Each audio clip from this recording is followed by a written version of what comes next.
everyone, a very good evening to you all. To all my viewers, to all my dear students and my wonderful friends.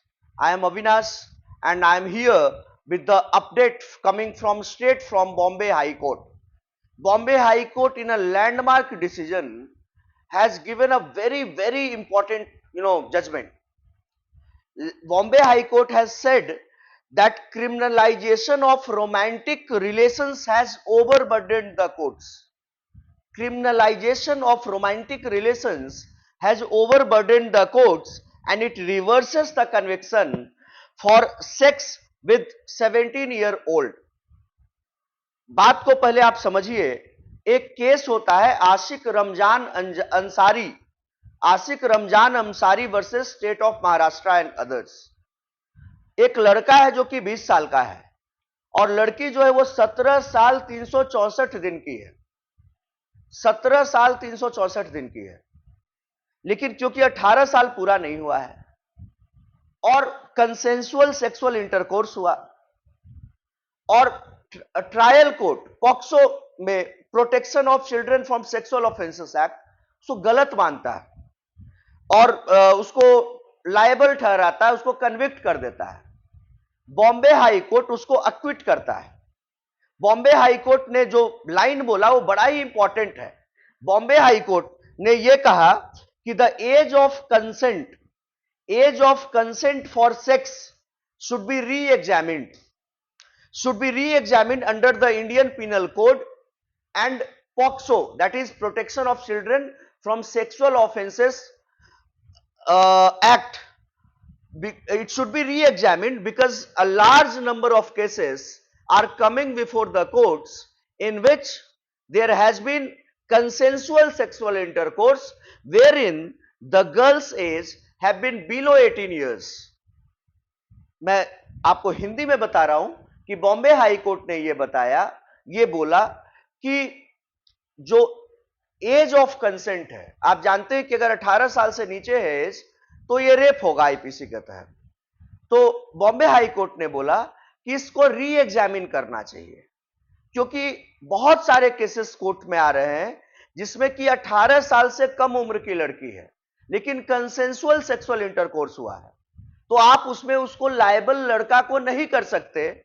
It is merely he can not be held to be liable on the very fact that the girl age is below 18 years of age and she could not have given the consent.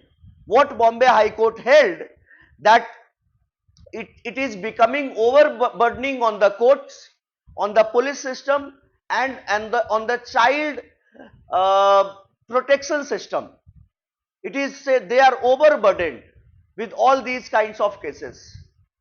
And जहां पर लड़की का as कम है, case हो जाता है, लड़का को आप इसलिए लायबल बस कर देते हैं कि लड़की का एज 18 साल से कम है.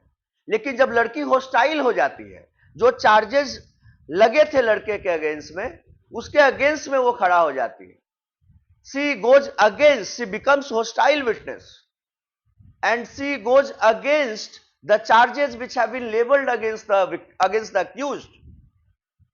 उसके अगेंस्ट में चली जाती है तो क्या होगा, हमें एक्विट करना पड़ेगा, हमें एक्विटल देना पड़ेगा.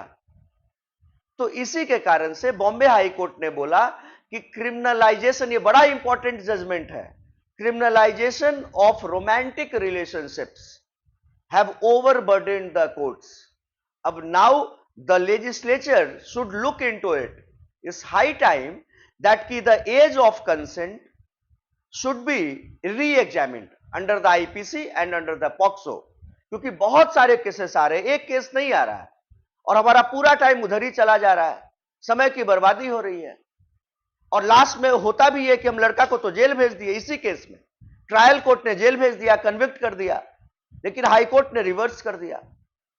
हाई कोर्ट ने बोला कि merely on the very fact the girl had given the consent and on the very fact that the girl is say 1 day lesser from attaining the age of majority, we cannot hold the boy liable because the girl is also saying that ki boy with the boy I had consensual sexual intercourse, he had not forced me, so आप उसको liable नहीं कर सकते। ये बड़ा ही important judgement है जो कि बॉम्बे हाई कोर्ट से आया है।